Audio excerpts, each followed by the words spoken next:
बहुत प्रासंगिक है। आज सर्वाधिक आवश्यकता है इस बात की कि हिंदू समाज एकत्रित हुआ, क्योंकि सोशल मीडिया का जमाना है। हम देखते हैं अपने अगल बगल पड़ोसियों में देखते हैं कि क्या अपने हिंदू समाज के लोगों की वहाँ पे स्थिति रहती है, वो बताने की आवश्यकता नहीं है। आप सभी लोगों ने न्यूज़ के माध्यम से, टीवी के माध्यम से, फ़ोन के माध्यम से देखा है कि अपने जो पड़ोसी देशों में हिंदू किस कदर उसको वहाँ से भाग करके आना पड़ता है, कैसे उसके घर जलाए जाते हैं, कैसे उसके परिवार को फूंका जाता है वहाँ पर।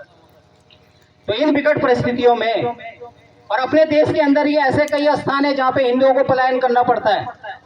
पूरे विश्व में जो सबकी कामना करने वाला राष्ट्र है, सबकी कामना करने वाला समाज है, उसका एक ही देश है, यहाँ से भाग करके वो कहाँ जाएगा। इसलिए यह बहुत अधिक, जिसको हाई टाइम कहते हैं, कि इसके बाद वो समय नहीं मिलेगा जब हम एकत्र होने की बात करें या हिंदू समाज को शक्तिशाली बनाने की बात करें।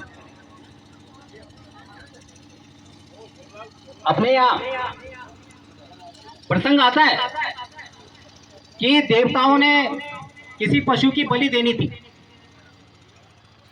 तो कहा गया कि किसको लाया जाए। तो एक ने बोल दिया कि घोड़े को ले आओ, उसकी बलि चढ़ा दो। तो उन्होंने बोला नहीं, बहुत शक्तिशाली होता है, लात मार देगा, अश्वमेध। फिर किसी ने बोला हाथी को पकड़ के ले आओ, तो बोला तो सूंड से पटक देगा, उल्टा हमारी बलि चढ़ जाएगी, तो गजब न्याय।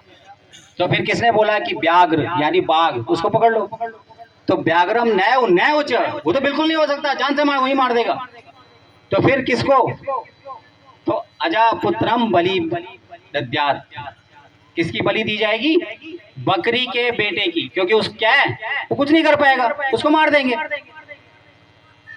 तो ये तो आगे आता है कि दुर्बल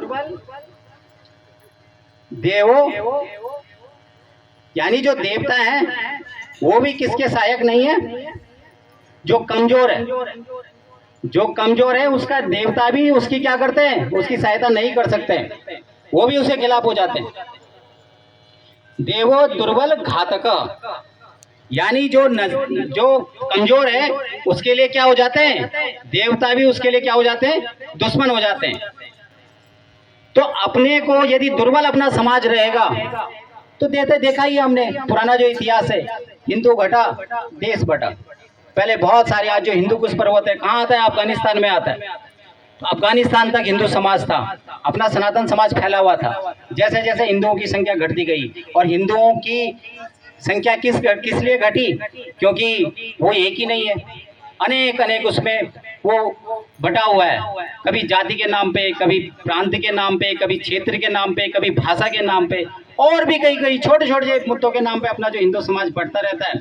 उसका जो फायदा उठाता है वो जो हिंदू है या जो विधर्मी है या जो अधर्मी है या भारतीयता को नुकसान पहुंचाने वाले लोग हैं, उसका फायदा उठाते रहते हैं। तो अपने यहाँ ये स्थिति कैसे आई, क्योंकि जैसे मैंने उदाहरण दिया सबसे पहले एक देश का, वहां के जो लोग थे यहूदी, उनको अपना यहूदीपना आता है कि यहूदीपना क्या होता है।